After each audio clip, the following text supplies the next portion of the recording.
గతి తప్పించే అతి. తినడానికి ఓ పద్ధతి ఉంది. కొందరికి గంట కొట్టినట్టు ఆకలి అవుతుంది. ఇది ఆరోగ్య లక్షణం. కొందరికేమో గంట గంటకు లాగించేస్తుంటారు.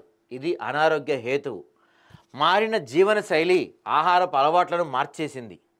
ఒకేసారి అధిక మొత్తంలో తినేయటం, ఆకలైనా కాకున్నా ఏదో ఒకటి తింటూ ఉండటం అనర్థాన్ని తెచ్చిపెడతాయంట.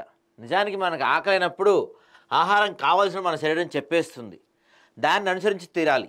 కానీ ఇప్పుడు చాలామంది మనసుకు నచ్చింది కదా అని ఇష్టం వచ్చినట్టు తింటున్నారు. అధిక బరువు నుంచి షుగర్ దాకా అనేక వ్యాధులు కొనుక్కొని మరీ తెచ్చుకుంటున్నారు. అంటే మనకి అవసరమైనప్పుడు మాత్రమే తినాలి.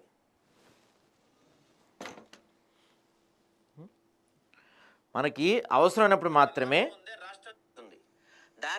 అవసరమైనప్పుడు మాత్రమే, ఆకలి వేసినప్పుడు మాత్రమే తినాలి. దొరికింది కదా, కనిపించింది కదా అని ఎప్పుడు పడితే అప్పుడు అడ్డమైన ఫుడ్ తినకూడదు. తింటే లేనిపోని మనకి మనమే కొని తెచ్చుకుంటున్నామంట చాలా రోగాలన్నీ కూడా. ఇది చూడండి, తినటానికి కూడా ఒక పద్ధతి ఉంటుందంట. శరీరం ఆరోగ్యంగా ఉండాలన్నా, అవసరమైన శక్తిని పుంజుకోవాలన్నా పోషక విలువలు కలిగిన సమతుల ఆహారాన్ని క్రమంగా తీసుకుంటూ ఉండాలి. చాలామంది పోషకాహారం తీసుకున్నప్పటికీ ఎంత మొత్తంలో తీసుకోవాలన్న అవగాహన లేకపోవడంతో ఫలితాలు భిన్నంగా వస్తాయి. ముఖ్యంగా యువతలో అసలు మనకు ఆకలి వేస్తే ఇది చెప్పిద్దంట, మనకి లెఫ్టిన్ అని ఒకటి ఉంటుందంట. మనం తినాలా వద్దా అనే విషయాన్ని శరీరం చెప్పేస్తుంది. ఆకలి అయినప్పుడు, ఆహారం అవసరం ఉన్నప్పుడు కూడా కొన్ని సంకేతాలు ఇస్తుంది. దీనికి 2 రకాల హార్మోన్లు ఉంటుంది.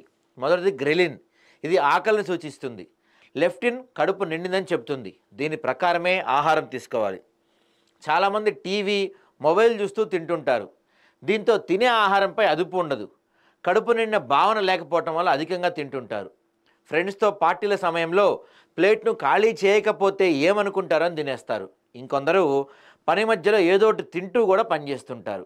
చాలామంది అరే వేస్ట్ అయిపోద్ది, మిగిలిపోద్ది, అనవసరంగా పాడేయాల్సి వస్తుంది, కడుపులో పడేసుకుందాం అనుకుంటారు. ఇదేమన్నా చెత్తబుట్ట, మీ కడుపు ఏమన్నా పడేస్తే పడుంటుంది అనుకోవటానికి.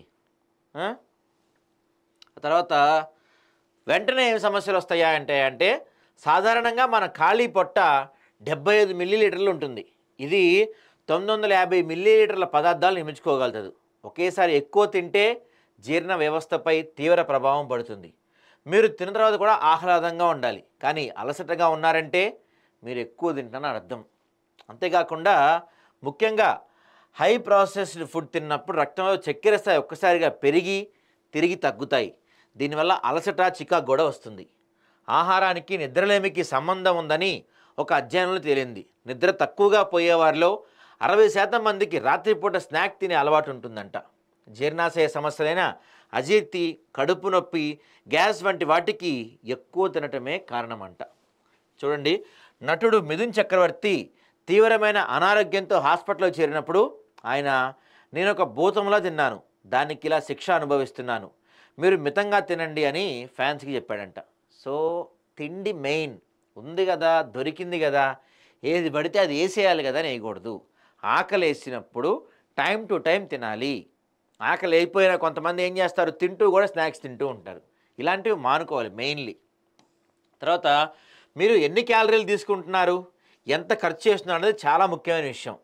మిగిలిన క్యాలరీలన్నీ శరీరంలో కొవ్వుగా పోగుపడతాయి. ఇది అధిక బరువుకు ప్రధాన కారణం. అధిక బరువుతో వాపు ప్రక్రియ ముప్పు మరింత ఎక్కువ అవుతుంది. అవసరం లేకున్నా తినేవారిలో గ్రెలిన్, లెఫ్టిన్ హార్మోన్లు మందకోడిగా మారతాయి. మనకు ఇష్టమైన ఆహారాన్ని తింటున్నప్పుడు డోపమైన్ విడుదలవుతుంది. ఇది మనకు మంచి అనుభూతి ఇస్తుంది, కానీ శరీరంపై మాత్రం తీవ్ర దుష్ప్రభావాలు చూపిస్తుందంట. అధికంగా తింటే శరీరంలోని చక్కెర స్థాయిలపై ప్రభావం పడుతుంది. దీంతో టైప్ 2 డయాబెటీస్ కూడా వస్తుంది. సో అవసరం ఉన్నా లేకపోయినా కావాల్సిన దానికన్నా ఎక్కువ తింటే డయాబెటీస్ వస్తుంది, లివర్ సమస్యలు వస్తాయి, ఫ్యాటీ లివర్స్ వస్తాయి, లివర్ వాపు వస్తుంది, కిడ్నీ సమస్యలు వస్తాయి. ఏది దొరికింది కదా, ఉంది కదా, ఎప్పుడు పడితే అప్పుడు తింటాం. దానికి ఒక పద్ధతి పాటించాలి, ఒక టైం ప్రకారం తినాలి. ఏం తింటున్నామో మాత్రమే కాదు, ఎలా తింటున్నాం అనేది కూడా శరీరంపై ప్రభావం చూపుతుంది. కొంతమంది తొందరగా తినేస్తారు, ఇంకొందరు ఎవరో తరుముదని తినేస్తారు. కాఫీ టీలను అలాగే తాగేస్తుంటారు. దీనివల్ల సమయం ఆదా అవుతుంది అనుకుంటారు, కానీ జరిగే నష్టం చాలా ఎక్కువ అంట. చాలామంది కొంతమంది ప్లేట్లో పెట్టి అటు తిరిగి అయిపోద్ది ప్లేట్లో. ఏదో కంగారు వచ్చేస్తున్నట్టు లేకపోతే ఎవరైనా తరుగుతుందంటే తింటారు, అలా తినకూడదంట. వేగంగా తినేవారిలో చెడు కొలెస్ట్రాల్ పెరుగుతుందంట. దీనివల్ల గుండె సంబంధిత వ్యాధులు వస్తాయంట. తొందర తినటం మంచిది అనుకుంటారు చాలామంది, కాదంట. చూడండి, గాబరాగా తినటం మనసు పైన ప్రభావం చూపుతుంది, ఆందోళన పెరుగుతుంది. సరిగ్గా నమలకుండా తినటం వల్ల జీర్ణ సమస్యలు వస్తాయి, గ్యాస్, అజీర్తి, మలబద్ధకం వంటివి ఎక్కువ అయిపోతూ ఉంటాయి. అసలు పోనీ ఇన్ని చెప్తున్నారు కదా, మరి ఏం చేయాలి, ఎలా తినాలి అంటే ఆహారాన్ని ఆస్వాదిస్తూ తినాలి. బాగుంది కదా అని ఎక్కువ తినటం, తొందరగా తినటం రెండు కూడా మంచిది కాదు. భోజనంలో ప్రోటీన్, ఆరోగ్యకరమైన కొవ్వులతో పాటు పీచు పదార్థాలు సమపాళ్లలో ఉండేలా చూసుకోవాలి. దీనివల్ల తక్కువ తింటాం, జీర్ణక్రియ కూడా మెరుగవుతుంది. ఆల్కహాల్ అలవాటు ఉన్నవారు కూడా ఎక్కువ ఆహారం తీసుకుంటారని అధ్యయనాలు చెప్తున్నాయి. అలాగే ఆహారం తినే సమయంలో కొందరు కూల్ డ్రింకులు తీసుకుంటారు. దీనివల్ల తినే మోతాదు కూడా పెరుగుతుంది. తక్షణం ఈ అలవాట్లు మానుకోవాలి. మనలో చాలామందికి 100లో 99% మందికి ఉన్న అలవాటు ఏందయ్యా అంటే బిర్యానీ తింటున్నప్పుడు ఈ కూల్ డ్రింక్ తాగటం.